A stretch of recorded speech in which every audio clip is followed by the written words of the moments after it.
வணக்கம், welcome to kitchen corner. நம்ம இன்றைக்கி பார்க்க போகிற ரெசிபி என்னென்னா தக்காளி சாதம். டேஸ்ட்டான குயிக்காக செய்யக்கூடிய சாதம். வாங்க எப்படி செய்கிறதுன்ட்டு பார்க்கலாம். ஃபஸ்ட்டு நம்ம என்ன பண்ணணும்னா, அரிசி ஒரு டம்ளரில் 3 டம்ளர் அரிசி அளந்து எடுத்துக்கலாம். ஃபஸ்ட்டு எடுத்துக்கிட்டு தண்ணி வந்துட்டு நல்லா 2 டைம் தண்ணி நல்லா கழுவிட்டு அதை வந்துட்டு ஊற வச்சிடணும். ஃபஸ்ட் டைமும் ஊற வச்சுட்டு அதுக்கப்புறமா தான் வெங்காயம் அரியிற வேலைலாம் நான் பார்ப்பேன். எப்பயுமே ஒரு 10 நிமிஷம்னாச்சும் ஊறணும். ஃபஸ்ட்டு 3 வெங்காயம் நல்லா நீளமாக அரிஞ்சு எடுத்து வச்சுக்கணும்.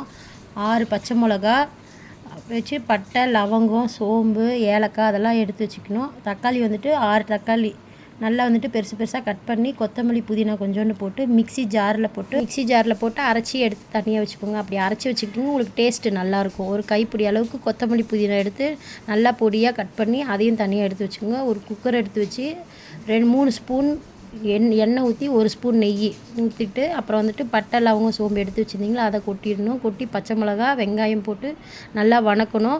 வணக்கிட்டு உப்பு கொஞ்சோண்டு போட்டோன்னா கொஞ்சம் சீக்கிரமாக வணங்கிடும். வெங்காயத்தில் உப்பு போட்டு வணக்கணும். நல்லா வணக்கி எடுத்துகிட்டு தக்காளி நம்ம அரைச்சி வச்சுருக்கணும்ல அந்த பேஸ்ட்டு தூக்கி வெங்காயம் இதில் ஊற்றணும்.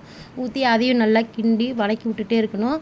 2 ஸ்பூன் வந்துட்டு இஞ்சி பூண்டு பேஸ்ட்டு அரைச்சி வச்சதை போடணும். போட்டு அதையும் இஞ்சி பூண்டு பேஸ்ட்டு போட்டு நல்லா வந்துட்டு வணக்கி எடுக்கணும். எண்ணெய் வந்துட்டு பிரிஞ்சு வரணும். அந்த அளவுக்கு வந்துட்டு நம்ம நல்லா வந்துட்டு வணக்கி எடுத்தோன்னா பச்சை வாடையும் போயிடும். அதில் நல்லா வணக்கி எடுத்துகிட்டு 1/2 ஸ்பூன் மிளகாத்தூள் போடணும். உங்களுக்கு காரத்துக்கு எவ்வளோ வேணுமோ அவ்வளோ போட்டுக்கலாம். எங்களுக்கு 1/2 ஸ்பூன் போதும். 1/2 ஸ்பூன் மிளகாத்தூள், கொஞ்சோண்டு மஞ்சத்தூள், ஜிலை பவுட்ரு கொஞ்சோண்டு போட்டுக்கணும். போட்டு நல்லா கிண்டி விட்டுட்டு எண்ணெய் பிரிஞ்சு வர வரைக்கும் நல்லா கிண்டி விட்டணும். கொஞ்சமாக தயிர் ஊற்றுறோம். மோஸ்ட்லி வந்துட்டு வீட்டில் இருக்கிற தயிரை யூஸ் பண்ணுறதுக்கு பாருங்கள்.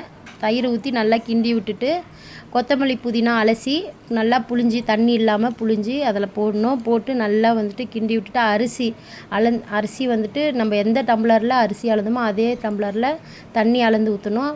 அரிசி ஊற வச்ச தண்ணி 3 டம்ளர் அரிசிக்கு 4 டம்ளர் தண்ணி ஊற்றுங்க. இது பாஸ்மதி ரைஸில், அதனால் சீக்கிரமாக வந்துட்டு அரிசி நமக்கு வெந்துடும். போட்டு நல்லா வந்துட்டு தண்ணி கொதிக்கிற வரைக்கும் வெயிட் பண்ணிவிட்டு அரிசிலையும் வந்துட்டு கொஞ்சமாக தண்ணி இருக்கும், அதோடய அப்படியே ஊற்றிடுங்க. கரெக்டாக இருக்கும் உங்களுக்கு. இப்போ கணக்குக்கு 4 டம்ளர் தண்ணி வச்சிங்கன்னா போதும். நல்லா கொதிச்சதுக்கப்புறம் ஒரு கிண்டிட்டு மூடி வச்சுருங்க.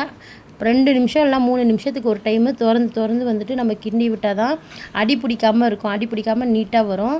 நல்லா வந்துட்டு கிண்டி விட்டிங்கன்னா இந்த டைமில் வந்துட்டு உப்பு காரம் பார்த்துட்டு தட்டு போட்டு மூடி மறுபடியும் வந்துட்டு ஒரு 2 நிமிஷம் கழித்து மறுபடியும் கிண்டி விடுங்க. கிண்டி விட்டுட்டு 3 நிமிஷத்துக்கு ஒரு டைம் கிண்டி விடுங்க. கிண்டி விட்டுட்டு தண்ணி எல்லாமே இரிஞ்சி வந்துடும். வந்ததுக்கப்புறம் தட்டு போட்டு மூடி நம்ம வந்துட்டு தம் வைக்கலாம். உங்களுக்கு வேணும்னா கரெக்டாக அளவு தண்ணி வச்சு 2 விசில் விட்டிங்கன்னா சாப்பாடு வெந்துடும். எங்களுக்கு வந்துட்டு குக்கர் சாப்பாடு பிடிக்காது, அதனால் நாங்கள் வந்துட்டு எப்பயுமே இப்படி தான் வைப்போம். தம் வச்சு தான் வைப்போம். மூடி போட்டு தம் வச்சிடணும். சிம்மில் அடுப்பு வச்சிடணும். வச்சு கரெக்டாக 10 நிமிஷம் கழித்து ஓப்பன் பண்ணி பார்த்தா தக்காளி சாதம் ரெடி ஆகிடும். தம்லேருந்து எடுத்து ஓப்பன் பண்ணி பார்த்து ஒரு கரண்டி எடுத்து கரெக்டாக கிண்டி விடணும். இல்லைன்னா சாப்பாடு உடஞ்சி போகும். எடுத்து கிண்டி விட்டு தட்டில் போட்டு சாப்பிடலாம். வாங்க சாப்பிடலாம்.